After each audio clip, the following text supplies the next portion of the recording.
Tamo, hokolo yadribo jupo, pungsi ayo kreme nangbo, thaba ingang chatnaba tawrone. Chana thana bubulek selectra kansida, nanga sum tumdana layrimanine. Tamo nangse yamna tamankreko, nanga thabak selectribase phanadi yamlabani, amta hokolo tamose. Kaino langlen, nangna pangawda lawridubo, nyata tungige tawusida, nangna changwa thisa biche mangayga pepa pangangido karinoba. Aibo huji kraidano thabak suidusibo, thabak sumbam no phamna amata leitra kansida, karino ena surudu thabak sibo. Is tamogi wasidi sum tummaga charagada sum laige habege wanine thabak chufam no phamdo sum tummaga laigana tholoye kari shube yagi khotke na thirusu migi nupa singdine thaba ingang thinaba koisa chatlabani tamone sum phamungda tumduna lerega thabak tholakadaro farase ai ngata tungki gise aduga thabak thibado chatlage cycle do yamna molobani khita chamthuomo ai hawgalaga thabak to thiba chatlage ba ngata tungki geba asumna khamba adu maki cycle adu thawok aduna mahak thabak thibane haiduna koisa chatlami maana sum lakpada makhoiga thangnariba khulladuda hotel ama leirami hotel aduda mayamna jiri bichariba adu mahang urami aduga mahangna asumna khalami is mukui kun ki missing sidi jiri bisi yamna pamna chaba jani ne aisu yenge haiduna ngasai gi yengbani makhoi kun gi missing se masiga hotel asida jiri bichaba loina la eme kanadi aina thabak phangdina wari base aigi cycle asida jiri wi hauduna poralaga makhoi khul asida hekta jolage ngasai langlena aionda thabak ta thiu thabak ase thirega phangune abdo chumba jani ne aigi nu pise pangdi pangda bajani maadi loina khangli bajani ne ai kanade yumda hallage duga paunu ngai ba se mongon hekta tamurage masu hararoni aina tamdobo pause ai thaba phangne haibada kainu tamu bu thabak thiruni haiduna chakhibada ngari badaine chakhibada ngari aduga amu ujumda amu halaisina kamai tawrino ba tamo nang tamandana ne thabak sumam no phanga amata thiba hangarodabani ko akoi sumai sumna leiki cha hairo ekhoi sumai sum leibana ne mi oiba ngam ko tamo ngai khone langne nangbo pangsawda sori bise karino ai thabak phanglabani ne ai ne hayenggi ne thabak changna ne chatladabani thabak phanglabani ne nangbo paunu ngai ba tamgi haiduna la eduga nangna maro ma isauda palang lang busina maro ma yamale da ko ai ne chera ani ngangla ne matagum thabak phangi haijalaga ai sawo phade ne sini nangna hairise nangne adumai sum tawra leibana ne nang kem kana roi phare nangna thabak phangi haido kai thabak na hairo dudi aine hayenggi thabak chapa horadabani aigi cycle asidane aisu jiribi hauragane jiribi oma chaladabani ekhoi ge thangnariba khul asidane daiba mi singse jiribi yamna pamba jani aina hojita chatlubadane makhoi khungi mi singdunane hotel amada jiribi chabadai uraklabani makhoi khungi mi di phainamdi yami jiribi chaiba laklebado aisu yengi haiduna yengbani maduda ai nongada paunu ngaiba se tamlage haiduna hekta laklabani ne ai heyendegi ne jiribi oma chaladabani masidegi di ai पैसा पाइदब यादबनी ने जिरिबी अमा नुंतिनुमी खुदिंगी चलदबनी को असेंबदने तामो नंग नाइसिबो आई थादि थाजे गिद्रेदा नंगसे नंगी थोकपा अमा पंगांगदा ngangbdo हेक्ता माले बाइदि नंगा तौथ्रोप थबक्सिदने हेक्ता थाजदा बाइदि असेंबने मे लांगने नंगबो नंगनो थाजद्रगनने नंगी लेरिबो पैसादो पोथरो आइने जिरिबी हौनबा पोसे खिता लेउखिगे अदुगने हायेनेगी ngataangana चलगा आई जिरिबी अमा चलदबनी पैसादो पोथरोलो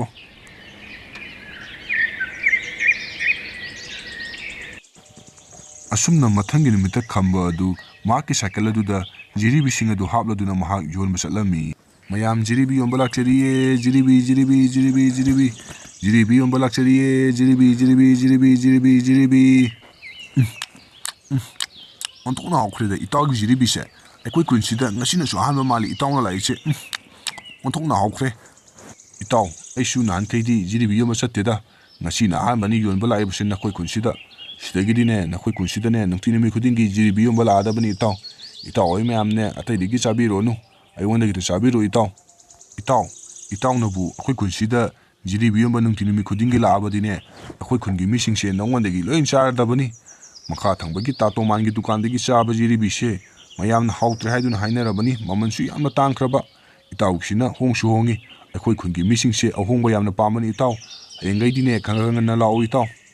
kaka khungunai se asengmani akhoi khungi mising se ahongmusu pamani aduga ahawbusu yamna pamani kaka nabu nungtinimi khudingi la abadine akhoisu kaka digi adum chaadabani jiribi se hoi hayengdigi aisu khagangana la age phari adudi ai atopada kita yolukige ai mu chalukige ko kaka chawba nangi hotel asida jiribi chaba mising se pakla amaroine akhoi khul asida di jiribi yom nupa ama la abani माकी जिरिबिदो हावी हाइदुना मयामना पका चानारबनी होंगसु होंगे हाइदुना असेंबरने खुइमु नंगना हारिबसिबो असेंबा हाइबनि कका चावबा ꯑꯩꯅꯕꯨ ꯀꯀꯥ ꯆꯥꯎꯕꯗ ꯑꯃꯨꯛ ꯆꯤꯟ ꯊꯤꯔꯨꯒꯗ꯭ꯔꯣ ꯑꯩꯅ ꯉꯁꯥꯏꯗ ꯂꯩꯔꯤꯁꯤꯕꯨ ꯀꯅꯥꯕꯨ ꯂꯥꯛꯀꯦꯅꯦ ꯖꯤꯔꯤꯕꯤ ꯆꯥꯕ ꯑꯩꯅ ꯀꯀꯥ ꯆꯥꯎꯕꯗ ꯆꯤꯟ ꯊꯤꯔꯒ ꯑꯩꯒꯤ ꯑꯣꯏꯖꯕ ꯀꯔꯤ ꯐꯪꯗꯣꯏꯅꯣ ꯀꯀꯥ ꯆꯥꯎꯕ ꯑꯁꯦꯡꯕꯗ ꯍꯥꯏꯕꯤꯕꯩ ꯋꯥꯅꯤꯅꯦ ꯑꯩꯅ ꯈꯜꯂꯤꯅꯦ ꯅꯍꯥꯟꯈꯩꯗꯤ ꯖꯤꯔꯤꯕꯤ ꯆꯥꯕ ꯌꯥꯝꯅ ꯂꯥꯛꯅꯔꯝꯕꯅꯦꯅ ꯍꯟꯇꯛ ꯃꯔꯛꯇꯤ ꯖꯤꯔꯤꯕꯤ ꯆꯥꯕꯒꯁꯦ ꯑꯃꯠꯇ ꯊꯣꯛꯂꯛꯇ꯭ꯔꯦꯅ ꯑꯩꯗꯤ ꯄꯩꯁꯥꯒ ꯇꯠꯅꯔꯕꯣꯏ ꯅꯤꯡꯗꯅ ꯈꯜꯂꯨꯕꯅꯤꯅꯦ ꯑꯗꯨꯒ ꯅꯨꯄꯥ ꯑꯃꯅ ꯌꯣꯟꯕ ꯂꯥꯛꯑꯕꯣꯏꯔꯦ ꯑꯩꯈꯣꯏ ꯈꯨꯟꯁꯤꯗ ꯍꯥꯏꯕꯨ ꯍꯥꯏꯅꯔꯤꯉꯩꯗ ꯃꯁꯤꯗ ꯂꯥꯛꯑꯦ ꯃꯁꯤꯒꯤ ꯅꯨꯄꯥ ꯑꯁꯤꯅꯤ ꯃꯍꯥꯛꯀꯤ ꯁꯥꯏꯀꯜ ꯑꯁꯤꯗ ꯖꯤꯔꯤꯕꯤ ꯃꯌꯥꯝ ꯑꯃ ꯄꯨꯔꯗꯨꯅ ꯑꯩꯈꯣꯏ ꯈꯨꯟꯗ ꯌꯣꯟꯕ ꯂꯥꯛꯏꯕꯁꯦ ꯃꯍꯥꯛꯀꯤ ꯖꯤꯔꯤꯕꯤꯁꯦ ꯍꯥꯎꯋꯦ ꯍꯥꯏꯅꯁꯨ ꯃꯌꯥꯝꯅ ꯍꯥꯏꯅꯔꯕꯅꯤ ꯀꯀꯥ ꯆꯥꯎꯕꯒꯤ ꯖꯤꯔꯤꯕꯤꯒ ꯃꯍꯥꯎ ꯃꯥꯟꯅꯗꯦ ꯍꯥꯏꯗꯨꯅ ꯀꯥꯟꯅꯗꯦ ꯈꯣꯏꯃꯨ ꯅꯪꯒꯤ ꯁꯥꯏꯀꯜ ꯑꯁꯤꯗꯅꯦ ꯃꯁꯤꯒꯤ ꯅꯨꯄꯥ ꯑꯁꯤ ꯑꯃꯨꯛꯇ ꯇꯥꯟꯅꯁꯤ ꯃꯍꯥꯛꯁꯦ ꯀꯗꯥꯏꯗꯒꯤꯅꯣ ꯍꯥꯏꯕꯗꯣ ꯑꯩ ꯑꯃꯨꯛꯇ ꯌꯦꯡꯒꯦ ꯀꯥꯟꯅꯗꯦ ꯈꯣꯏꯃꯨ ꯅꯪꯒꯤ ꯁꯥꯏꯀꯜ ꯑꯁꯤꯗ ꯑꯩꯈꯣꯏꯅꯤ ꯆꯠꯇꯨꯅ ꯑꯃꯨꯛꯇ ꯌꯦꯡꯂꯨꯁꯤ ꯀꯀꯥ ꯆꯥꯎꯕ ꯍꯧꯖꯤꯛꯇꯤ ꯊꯥꯖꯕꯤꯔꯝꯃꯅꯤ ꯅꯃꯥꯡꯃꯛꯇ ꯆꯠꯈ꯭ꯔꯕꯅꯤꯅ ꯑꯩꯅ ꯍꯥꯏꯕꯁꯤ ꯀꯀꯥ ꯆꯥꯎꯕꯅ ꯊꯥꯖꯗꯕꯁꯤꯅ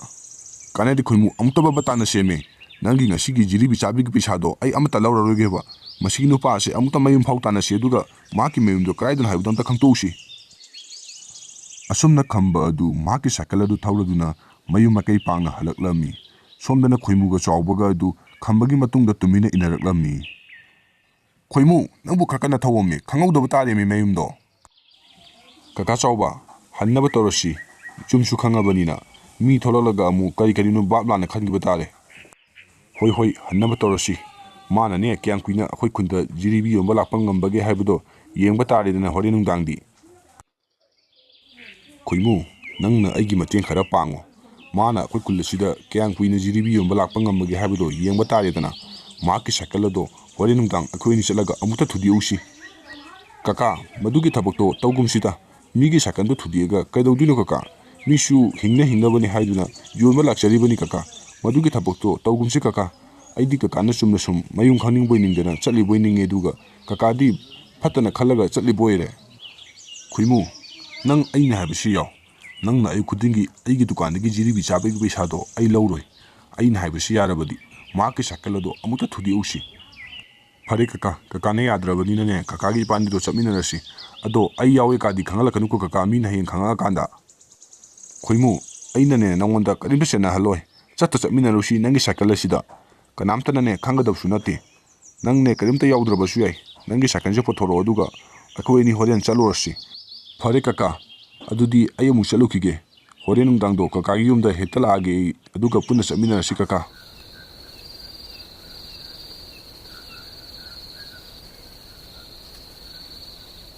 ꯈꯣꯏꯃꯨ ꯑꯁ꯭ꯋꯥꯏꯗꯒꯤ ꯎꯇꯨꯞꯂ ꯆꯩꯔ ꯀꯩꯅꯣꯝꯇ ꯊꯤꯔꯛꯑꯣ ꯃꯥꯒꯤ ꯁꯥꯏꯀꯜ ꯑꯁꯦ ꯎꯇꯨꯞꯅ ꯍꯦꯛꯇ ꯀꯜꯂꯒ ꯊꯨꯗꯦꯛꯑꯁꯤ ꯀꯀꯥ ꯎꯇꯨꯞꯅ ꯀꯜꯂꯗꯤ ꯁꯥꯏꯀꯜ ꯑꯁꯦ ꯃꯈꯣꯟ ꯊꯣꯛꯂꯛꯑꯣꯏꯗ꯭ꯔꯣ ꯍꯣꯔꯦꯟꯅꯦ ꯀꯀꯥ ꯑꯩꯈꯣꯏ ꯑꯅꯤꯅꯦ ꯐꯥꯗꯅ ꯆꯣꯞꯅꯅꯤꯀꯣ ꯀꯀꯥ ꯈꯣꯏꯃꯨ ꯄꯥꯈꯠꯀꯅꯨ ꯀꯔꯤꯝꯇ ꯇꯧꯔꯣꯏ ꯁꯤꯒꯤ ꯇꯥꯏꯃꯤꯡꯁꯤꯗꯤꯅꯦ ꯃꯤꯅꯅꯦ ꯄꯨꯡꯈꯩ ꯇꯨꯝꯕ ꯃꯇꯝꯅꯤ ꯀꯅꯥꯝꯇ ꯇꯥꯔꯣꯏ ꯄꯨꯗ ꯄꯣꯔꯣ ꯑꯩ ꯇꯧꯕ ꯇꯧꯒꯦ ꯑꯁꯨꯝꯅ ꯆꯥꯎꯕꯅ ꯈꯝꯕꯒꯤ ꯁꯥꯏꯀꯜ ꯑꯗꯨꯕꯨ ꯋꯥꯀꯣꯛ ꯑꯃ ꯄꯥꯏꯗꯨꯅ ꯀꯜꯂꯗꯨꯅ ꯊꯨꯗꯦꯛꯂꯝꯃꯤ ꯀꯥꯟꯅꯗꯦ ꯈꯣꯏꯃꯨ ꯍꯟꯅꯕ ꯇꯧꯔꯁꯤ ꯊꯕꯛꯁꯨ ꯂꯣꯏꯔꯕꯅꯤꯅ ꯃꯥ ꯍꯌꯦꯡꯈꯩꯗꯤ ꯑꯩꯈꯣꯏ ꯈꯨꯟꯗ ꯖꯤꯔꯤꯕꯤ ꯌꯣꯟꯕ ꯂꯥꯛꯄ ꯉꯝꯕ꯭ꯔꯥ ꯌꯦꯡꯒꯦꯕ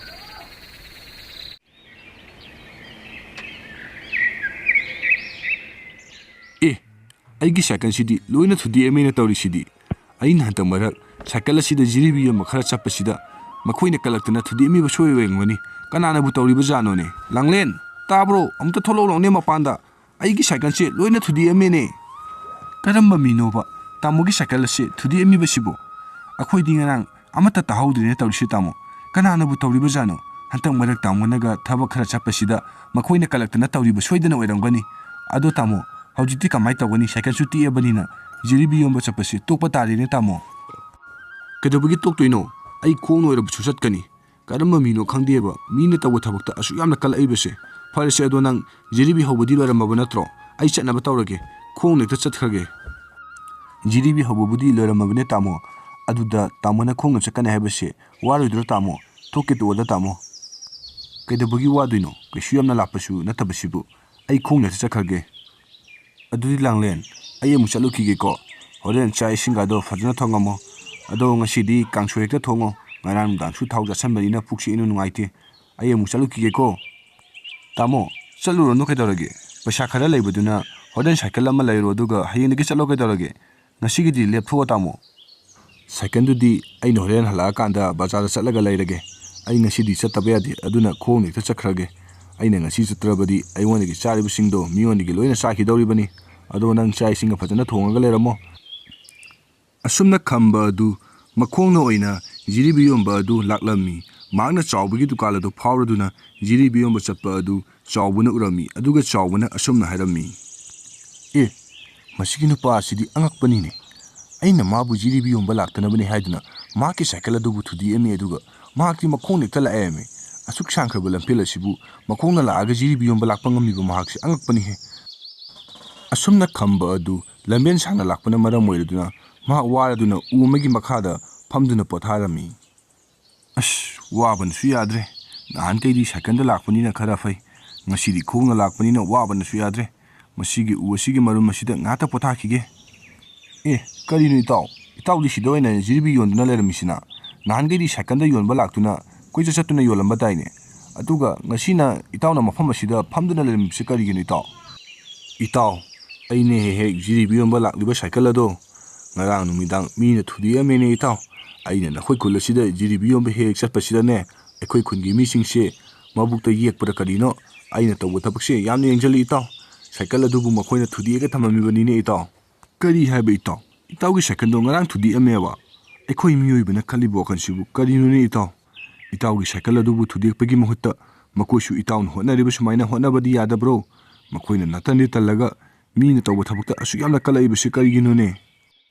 ꯈꯪꯗ꯭ꯔꯦꯗ ꯏꯇꯥꯎ ꯑꯩꯈꯣꯏ ꯃꯤꯑꯣꯏꯕꯅ ꯈꯟꯅꯔꯤꯕ ꯋꯥꯈꯜ ꯑꯁꯦ ꯃꯈꯣꯏꯅ ꯑꯩꯒꯤ ꯁꯥꯏꯀꯜ ꯑꯗꯨ ꯊꯨꯗꯦꯛꯄꯤꯔꯝꯃꯕꯅꯤꯅ ꯑꯩꯁꯨ ꯄꯣꯠ ꯌꯣꯟꯕꯗꯤ ꯆꯠꯇꯕ ꯌꯥꯗꯕꯅꯤꯅ ꯈꯣꯡꯅ ꯍꯦꯛꯇ ꯂꯥꯛꯑꯕꯅꯤ ꯑꯁꯨꯛ ꯁꯥꯡꯕ ꯂꯝꯕꯦꯜ ꯑꯁꯦ ꯂꯥꯛꯄꯅꯤꯅ ꯑꯩꯁꯨ ꯋꯥꯃꯟꯗꯅ ꯎ ꯑꯁꯤꯒꯤ ꯃꯈꯥ ꯑꯁꯤꯗ ꯉꯥꯏꯍꯥꯛ ꯄꯣꯊꯥꯔꯝꯃꯤꯕꯅꯤ ꯑꯗꯨꯅꯤ ꯏꯇꯥꯎ ꯑꯩꯈꯣꯏ ꯃꯩꯇꯩ ꯃꯆꯥꯁꯤꯡꯁꯦ ꯈꯤꯛ ꯍꯦꯟꯃꯜꯂꯕꯅꯤ ꯃꯤꯅ ꯇꯧꯕ ꯊꯕꯛꯇꯅꯦ ꯌꯥꯝꯅ ꯌꯦꯡꯁꯤꯟꯅꯕꯅꯤ ꯃꯤꯌꯥꯟꯆꯥꯁꯤꯡꯁꯤꯅ ꯌꯦꯡꯉꯨ ꯑꯩꯈꯣꯏꯒꯤ ꯃꯅꯤꯄꯨꯔꯁꯤꯗ ꯂꯥꯛꯑꯒ ꯃꯈꯣꯏꯅ ꯇꯧꯔꯤꯕ ꯊꯕꯛꯁꯤꯡꯁꯦ ꯃꯈꯣꯏꯗꯤ ꯃꯈꯣꯏ ꯃꯁꯦꯝꯁꯦ ꯅꯨꯡꯁꯤ ꯆꯥꯟꯅꯅꯅꯦ ꯑꯃꯅ ꯇꯧꯕ ꯊꯕꯛꯇꯅꯦ ꯆꯞ ꯃꯥꯟꯅꯅꯅꯦ ꯑꯗꯨꯝ ꯇꯧꯃꯤꯟꯅꯕꯅꯤ ꯃꯥꯅ ꯍꯦꯟꯈ꯭ꯔꯦ ꯃꯥꯅ ꯍꯦꯜꯂꯤ ꯑꯗꯨ ꯑꯝꯇ ꯈꯟꯅꯗꯕꯅꯤ ꯃꯈꯣꯏꯒꯤ ꯊꯣꯛꯄ ꯉꯝꯅ ꯍꯣꯠꯅꯕꯅꯤ ꯑꯩꯈꯣꯏ ꯃꯩꯇꯩ ꯃꯆꯥꯁꯤꯡꯁꯤꯅ ꯈꯜꯂꯤꯕ ꯊꯕꯛꯁꯦ ꯃꯤ ꯑꯃꯅ ꯇꯧꯕ ꯊꯕꯛꯇꯅꯦ ꯃꯥꯅ ꯍꯦꯟꯈ꯭ꯔꯅꯦꯅꯅꯦ ꯀꯜꯂꯛꯇꯅ ꯍꯦꯛꯇ ꯌꯦꯡꯊꯤꯅꯕꯅꯤ ꯏꯇꯥꯎ ꯑꯗꯣ ꯏꯇꯥꯎ ꯐꯔꯦ ꯑꯩꯁꯨ ꯊꯕꯛ ꯆꯠꯀꯗꯧꯕ ꯌꯥꯝꯅ ꯂꯩ ꯑꯗꯨꯅ ꯑꯩ ꯆꯠꯂꯨꯈꯤꯒꯦ ꯉꯁꯤꯗꯤ ꯖꯤꯔꯤꯕꯤꯁꯦ ꯆꯥꯔꯔꯣꯏꯒꯦ ꯆꯥꯛꯁꯨ ꯃꯌꯥꯝ ꯆꯥꯁꯤꯜꯂꯒ ꯊꯣꯛꯂꯛꯂꯕꯅꯤ ꯐꯔꯦ ꯏꯇꯥꯎ ꯉꯥꯏꯍꯥꯛ ꯂꯩꯌꯨꯀꯣ ꯑꯩ ꯆꯠꯂꯨꯈꯤꯒꯦꯀꯣ ꯏꯇꯥꯎ ꯏꯁ ꯁꯨꯃꯥꯏꯅ ꯁꯨꯝ ꯋꯥꯏ ꯍꯥꯏꯗꯨꯅ ꯐꯝꯗꯨꯅ ꯂꯩꯕꯗꯤ ꯌꯥꯔꯔꯣꯏ ꯖꯤꯔꯤꯕꯤꯁꯦ ꯑꯃꯠꯇ ꯌꯣꯜꯍꯧꯗꯕ ꯇꯥꯔꯦ ꯑꯁ꯭ꯋꯥꯏꯕꯨꯛꯇ ꯈꯤꯇ ꯆꯠꯂꯒ ꯈꯤꯇ ꯌꯣꯟꯕ ꯌꯥꯕ꯭ꯔꯥ ꯍꯥꯏꯗꯨꯅ ꯑꯃꯨꯛꯇ ꯌꯦꯡꯍꯧꯔꯨꯈꯤꯒꯦ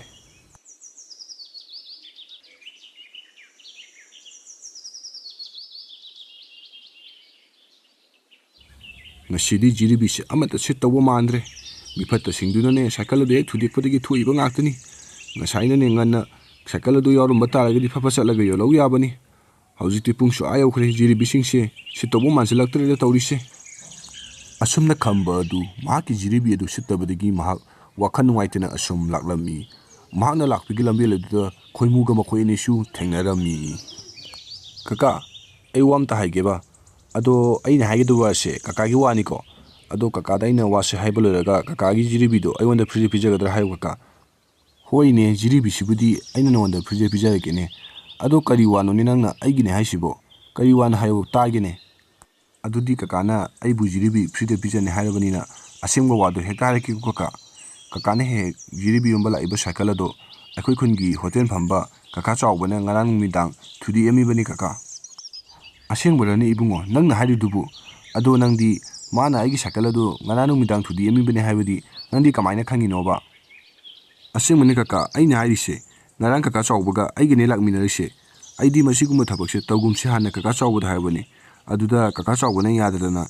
ꯃꯍꯥꯛꯀꯤ ꯍꯣꯇꯦꯜ ꯑꯗꯨꯗꯒꯤ ꯑꯩꯅ ꯆꯥꯅꯤꯡꯕ ꯆꯥꯕꯗ ꯅꯨꯡꯇꯤ ꯅꯨꯃꯤꯠ ꯈꯨꯗꯤꯡꯒꯤ ꯄꯩꯁꯥ ꯑꯃꯠꯇ ꯂꯧꯔꯣꯏ ꯆꯠꯃꯤꯟꯅꯔꯨꯁꯦ ꯁꯥꯏꯀꯜꯗꯨꯗ ꯄꯨꯊꯣꯔꯛꯑꯣ ꯍꯥꯏꯕꯗꯨꯗ ꯑꯩꯁꯨ ꯆꯠꯃꯤꯟꯅꯕ ꯈꯛꯇꯅꯤ ꯑꯗꯣ ꯀꯀꯥ ꯑꯩꯗꯤ ꯊꯨꯗꯦꯛꯄ ꯈꯣꯠꯄ ꯑꯃꯠꯇ ꯌꯥꯎꯖꯗꯦ ꯀꯀꯥ ꯆꯥꯎꯕ ꯃꯊꯟꯇꯅ ꯊꯨꯗꯦꯛꯄꯅꯤ ꯀꯀꯥ ꯑꯩꯗꯤ ꯆꯠꯃꯤꯟꯅꯕ ꯈꯛꯇꯅꯤ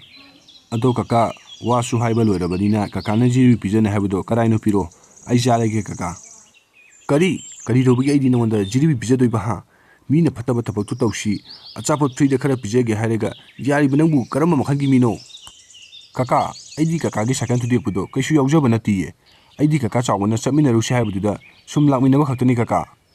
ꯅꯪꯅ ꯌꯥꯎꯒꯦꯔꯥ ꯌꯥꯎꯔꯣꯏꯒꯦꯔꯥ ꯃꯤꯅ ꯐꯠꯇꯕ ꯊꯕꯛꯇꯣ ꯇꯧꯁꯤ ꯑꯆꯥꯄꯣꯠ खरा फ्रीदे पिजगे हायरगा अचाबत खरा फ्रीदे चाबा फंगनबगीदमक्ता चटमिनरिबा नंगबु करम मखंगी मीनो अदुदि नंग अइना अइगी जिरिबिसे फ्रीदे पिजगे चावबगी होटेल अदु थुगारु सायबा तारदि नंग याबा तारेना हा चलो नसकादो यनिंगे नंगोंदने अइगी जिरिबिसे फ्रीदे पिजगदु सरपुदिने अइ तोरेंदरा कइनो हाइदोखिगे असमना खंबना खोइमुदा थीने ngamlaga खंबदु सु चटखिरमी खोइमुसु इकाइदुना चटखिरमी